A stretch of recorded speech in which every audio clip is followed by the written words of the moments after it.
Starting from our childhood, we strive to have good relationships, be it with our parents, friends, and then our partners. And finally comes the relationship with our children. Parenting is one topic where everyone has lots to say, but few truly understand its deep and lasting impact. Welcome to Beyond Her Story on Wonder Woman Wednesday. Today we are joined by Maheshwari Mahantesh, whose passion for understanding children's emotions was shaped early on in a vibrant joint family, observing diverse parenting styles. Although she initially pursued a technical degree, her true calling in psychology led her to become a certified trainer and grapho-analytical therapist. Currently, she is further enriching her expertise with a master's in psychology. Her initiative SAMATVAA focuses on empowering parents to maintain emotional balance and composure even in challenging situations, ensuring joyful parenting and fostering balanced childhoods that actually lead to powerful adulthoods. So let's start this much required conversation right away.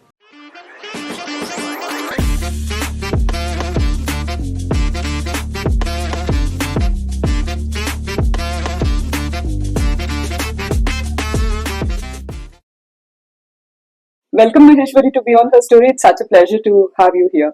Thank you, Sneha. Thank you for having me here. So I think this is like a much needed conversation in today's world, and I think we should get to it right away. Yes. So let us start with the basic question. Maheshwari, we all know that parenting starts from the time a baby is born till our end of life, right? Yes. So what are the different stages that is there in parenting? If you can explain a bit about that. Basically, the parenting starts from the time when the child is in the mother's womb. That is from the time of conception, we can say. And in parenting, there are basically 4 stages. The first stage is like 0 to 3 years is the first stage, then 4 to 6, then 7 to 12 years of age, then 13 to 18 years. So out of these 4 stages, why we have different stages is only because there are different psychological stage developments that happen in these stages. That's why we bifurcate like this. And the most important stage is 0 to 6, in specific 0 to 3. This is the time where the children, they don't have any filters, they absorb everything that is going on in the environment like a sponge. So, but we feel that the actual parenting starts, after 4 years or when the child starts understanding everything. But basically, we have to focus more in this 0 to 3 years of age. Okay. Maheshwari, like you said that the initial years are the formative years, but I think most of the parents are troubled by the teenage years. And there are a lot of things that they need to handle in terms of gadgets, overuse of gadgets, then peer pressure, and of course their academic pressure and all that. So what do you think is the best way to handle these things in a nicer way? Okay. When we talk about teenage, we feel that we need to handle teenage very carefully, or they don't listen to the parents, and it's a very crucial period. It's nothing like that. Teenage, we are focusing, but where is the root? If the teenage children have to behave very well according to the way parents are expecting, they have to be nurtured in a very right way in the early years, formative years, like that is 0 to 6 years. Okay. Say if it is, we are talking about gadgets or peer pressure. There is nothing like peer pressure. We call it as an affective people or affective learners, wherein these people get influenced by the environment. So if I have a very good bonding within the family, they get influenced by the family more. Okay. So this way, this is one tip to handle the peer pressure basically. And if you have to talk about gadgets addiction, see, suddenly you cannot try and control the usage of the gadgets. It has to be cultivated as a ritual from the very early age. So where we are going wrong is we are not trying to understand the unique natures of the children or what is their inborn hobbies. We are just trying to divert them. So when they are not aware of their strengths and hobbies, they unknowingly, unconsciously get into some addiction, because we tell them not to watch TV or don't get addicted to gadgets, but we definitely don't tell them what exactly they have to do. Okay. So to handle them in the right way, if you have a great bonding in 0 to 6 years, the bonding just goes awesome in the teenagers actually. Okay. That's a new thing, because I think we all realize that we are parents of teenagers when they become teenagers, rather than, like you said, that you have to start looking at them. Yes. from beginning. Yes. Parenting is one thing where you get advice from a lot of people. Yes. On how to do it right and what wrong things you're doing. So the basic question would be: is there a right way of parenting or a wrong way of parenting that people need to be aware of? Yeah, basically, what happens, we need to remember one thing, that every child is unique, and either me or anybody who gives me advices, they are doing it based on their knowledge and experience, like how they have been, parented, and how we see things in environment, what my uncle or aunt did. We just see that, and this is all there in our subconscious, and we start doing it. We tend to forget that these elements may not suit for my own child. So we need to understand and furnish the needs based on the uniqueness of the child. We need to do right parenting, I would like to say, and this has to be done in the very early formative years, that is 0 to 6 again. And what need to be taken care here is the unconditional love. We say that, we parents always love the children, but is it unconditional? And the basic foundations, have we given these things like appreciation, unconditional appreciation, whatever they do, and encouragement in the right form and whenever it is required, and motivation to the children, and freedom. So if these things, and there are basically many elements to the right parenting, when everything is done right from 0 to 6, I feel that you need not take care of your child from 6 years. You can just leave the child to explore and experience their life. So yes, there is a right parenting which we need to be aware of. My understanding from this conversation, Maheshwari, is that 0 to 6 years is the golden year. Yes. Right? But fortunately or unfortunately, our kids are all grown up. They are teenagers and college goers. So, is there something that we can do now at this stage, or has it already passed by? Nothing like that. We can always work on ourselves and our children. So we say that whatever corrections need to be done, it has to be done before 16. So after that, children have to come to us and they have to work on themselves. So it is definitely possible to work on them. The only thing is suddenly becoming over friendly, or suddenly becoming authoritative, or suddenly not giving any instructions. So this is, instead of this, what we can do is, you have to see that they need emotional support. So usually what we do, what I have observed is, the moment they are 12, we expect a lot from them. Then you are grown up. Why can't you do this on your own? Why can't you study on your own? Why can't you decide everything on your own? See, this has not been in a ritual in the early years. They have been not allowed to decide on things. They are not allowed to study on their own. Suddenly we expect a lot of things. So emotional support, 80% of the children need emotional support, but we fail to understand this, and when we withdraw that support, they start looking outside for this support, and unconsciously they do this, and they are also not aware what exactly we want. So any point of time it can be corrected, only thing is with the right approach. So, Maheshwari, is there any set of tips that you can give teenage parents who have lost, the formative years and want to do something at this point of time? Okay. Tips would be like, first thing is we need to accept them, their thought process, their ideologies, we need to accept. And we need to be there with them with the listening ears. Let's not sit with the notion that you're always wrong and you're already wrong. So sit with an open mind and understand their thought process, their ideologies, what is their basic needs, what they want, and the emotional support. And we have to see that they have lot of questions from the age of 12, till 16, 17. Don't think that these questions are wrong. Few questions, I mean, like, few children have lot of questions.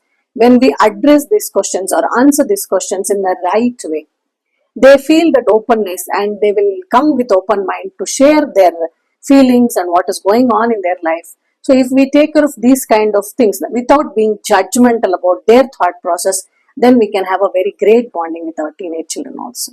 I think those are wonderful tips, Maheshwari, especially, handling teenagers and the understanding of where we need to focus on when a child is, after the child is born. Of course, like you said, parenting starts from the time of conception.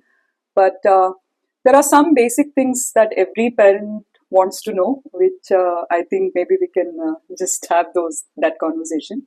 Starting with, how do you ensure that your child is joyful and happy?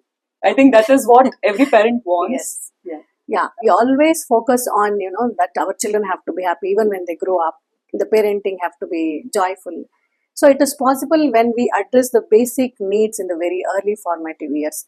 Say, for example, we need to remember that every child is unique and they have certain likes and dislikes of their own, and according to their uniqueness. And if this is given, what do they like? Instead of forcing them and instead of doing an authoritative parenting, there is nothing like you have to do this, you do this, you eat this, you sleep like this, you stand like this. We put a lot of rules on them, being authoritative in the authoritative position.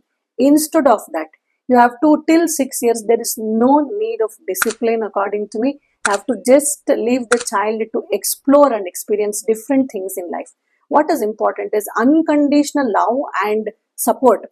That I am there with you. You do this, you experience this, I am there with you. This kind of attitude from the parents towards the child, and appreciation whenever the child does any simple to simple act. So the appreciation from the parents build lot of confidence and self-esteem in the child. So then encouragement. So we say that 0 to 6 years, appreciation is mandatory. I mean, it's must. So then from 6 to 12, we need to do encouragement. If this is done appreciation, so they don't need encouragement. They just self-encourage themselves. And at the same time, motivation is very important for teenagers. When this appreciation and encouragement and motivation and unconditional love, and very important thing is freedom to the children. So you can see that maximum parents want to control, don't go there, don't touch this, it's hard, don't do that, don't play there. So through all these experiences, children are learning a lot. So in different ways, they are getting so much of psychological developments actually, but we are cutting them on. When you leave them to experience with lot of freedom, so then automatically children will be happy and joyful. Allow them to do what they love to do, what they like to do. So, but it's not that, acceptance is also very important. It doesn't mean that if a child is doing something wrong and we have to just accept. Yeah. Accept it at that moment and then do the corrections in a calm and composed mind. Then it becomes very easy for the child to be happy and joyful always. So this is what is the message from my company, SAMATVAA. We need to have that balance. So when I say Samatva is basically the balance within myself. So when I have to be calm and composed, I have to accept myself. I need to have that thing in me. So when I am balanced, so the way I handle my child. So if I have this balance, then only it comes so naturally for me to accept all the acts of my child. So then only I'll be in a stage to bring that balance in the environment also. Then with the same composed nature, with this same balance, I can respond to the child. Then what happens, the samatva has been built in the child also from the early childhood. So you don't have to teach child, when they grow up, anything's extra.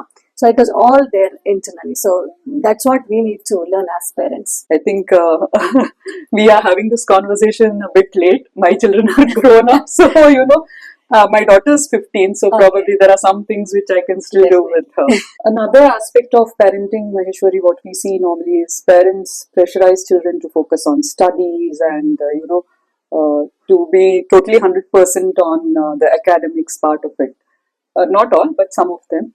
So how is it that we as parents can build the interest of children or the hobbies that they have, and how can we develop that? So again, when we talk about hobbies, it cannot be built directly in the teenage. We start telling them that, see, you don't have any hobby, you start doing this. And recently I worked with few teenage children, and they were complaining that, it was very emotional that, their complaint was, we have a lot of academic pressure from our parents. They want a lot of marks from us, but they are not understanding our basic needs. So this was one thing. But when we have to talk about interest to be developed in the children, say for example, I can say hobbies. So this cannot be developed in the teenage. This again we have to form as a ritual in the early years.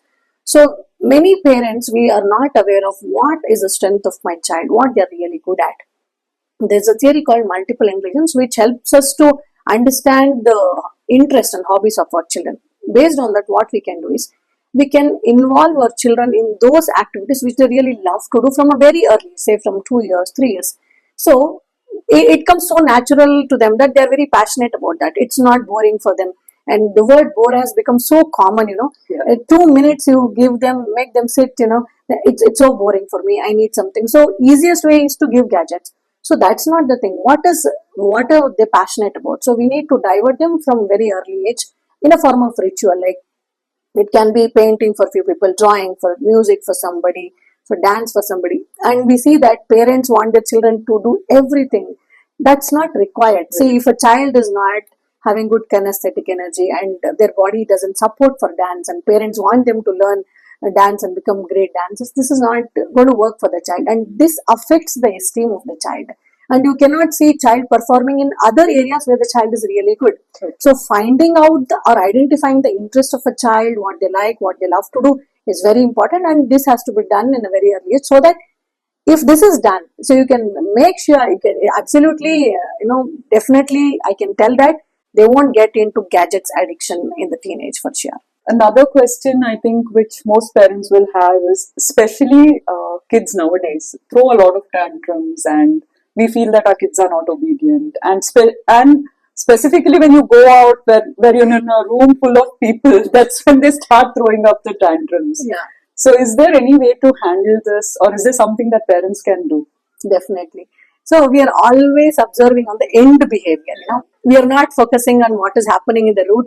When we go out, we want our children to be exhibiting the best behaviors, and when somebody comes home, we want our children to be obedient. See, we need to understand something. There is a communication from the child which is always happening, verbal and non-verbal. The basic needs. The child, for example, a child wants attention from the parent. The child wants something to share something, and parents have to sit and listen. Timely support has not been given by the parents in some or the other way. So the child has communicated many times. The child has cried. If the child can talk, they tell that it is not addressed. So what they do, they show in the form of behavioral issues. Okay. They have not received the enough amount of love what their heart is asking for. When this is not fulfilled, they don't have a choice, because till 12 years there is no logical development that has happened in a child. So what happens? This is the only way they can throw tantrums and cry or make some scenes and mess up things, and then communicate to the parents and put parents in an awkward position. But the same thing turns in a different stage in teenagers. They don't throw tantrums like the younger children, but they start showing different behavioral issues. They don't want to talk to parents, don't want to spend time. This is all because of the basic needs not being addressed the way how the child is asking. I think one question I want to ask, which I'm sure every parent may want to ask this question, is how do you make your children not follow the instructions, but how do you make your children listen to you and ensure that they at least take your input or feedback? Interesting question. But I would like to say, why do they have to follow the instructions first thing? But in spite, if there is some structure and they need to understand something and follow.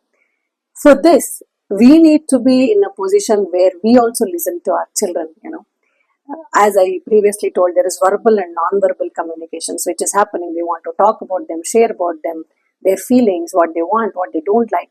So we have to be 100% present and be listening to their needs. When this is done properly, then you don't have to expect your child to listen to them, listen to you people. It becomes automatically, because the mind understands you are also listening to them, so you are there for their needs, so they also will understand. And it has to be in a very friendly and compassionate manner with a balance, what I explained. It should not be in an authoritative mode, you have to do this. No, you don't expect the children. The way you behave, the same thing is always replicated by the children very naturally. I think, Maheshwari, you've covered a lot of aspects on parenting. Is there some formal training or something that the parents need so that they can understand these things, so that they can handle things better?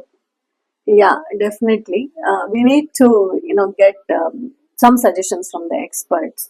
So what I would like to say is, yes, parenting, we need to get some formal knowledge, only because, see, we have been parenting only based on the knowledge and experience. When you see in general, if I have to do some new job, I get training for that particular, whatever job it is. Yeah. But for parenting, we don't have any such formal training. Why I'm telling this is because whatever I have experienced as a child in my childhood, so without my knowledge, if I had a very good parenting, I'll have positive experiences. I'll pass on the same thing to my children. Suppose if there is not so good experience, most of them were negative experiences. If I have good cognitive, I'll work on it. Okay, I had this, let me do a better job to my child. If I don't have that awareness, unconscious damages, then what happens? Then I pass on the same negative patterns to my children, which is a big damage. So understanding this and healing my inner child, bringing that samatva, the balance and the calmness within myself as a parent is the first step for parenting. So I always tell that, I got married and let me have a child. So this is not the thing, but I need to check whether I am emotionally balanced. Am I emotionally ready? Have I got that balance within myself so that I create that balance within my child? So this aspect is very important before we start the parenting journey to make it very joyful. Maheshwari, I don't think the time that we have covered is enough to cover everything that parents need to know in such a short session. And I'm sure that after going through this session, they'll have a lot of questions. So just want to know that through Samatva, what are the things that you offer to parents, and if you can just let us know. Yeah. Samatva is an organization wherein we support parents to nurture their children's Vishishta Gunas, and we want to bring that balance within the parents, and we help them to nurture their children based on the unique qualities of the Vishishta Gunas. I do conduct one-to-one coaching sessions for parents in different age groups like 0 to 6, then 7 to 12, and 13 to 16. So I think what we can do is we can leave your link in the description, Yes. so people can reach out to you. And I'm sure a lot of parents will have a lot of questions. So is there an email ID also that they can connect Yeah. with you? So Yeah. we'll leave both your link and the email ID so they can get in touch with you. Definitely. Yeah. So thank you, Maheshwari, for such a wonderful session. So our, everything is based on relationships, and parenting is something where we feel we are responsible. So I think it's very, very important to understand more about it so that, like you said, you can have a joyful life and you can give a joyful life to the children as well and the future generations. So thank you so much. I would like to add one thing that, a balanced childhood can create a powerful adulthood. So we need to understand this. So it is required to give this balanced childhood for our children only because we are expecting our children to grow up as confident individuals, become successful. They have to reach different heights. They have to perform on different stages. They need to do some, do some contribution to the society. If all this is expected from the child, we need to see that the balanced childhood is very, very important. So, parenting plays a very important role, and let's make this journey joyful with whatever best we can do.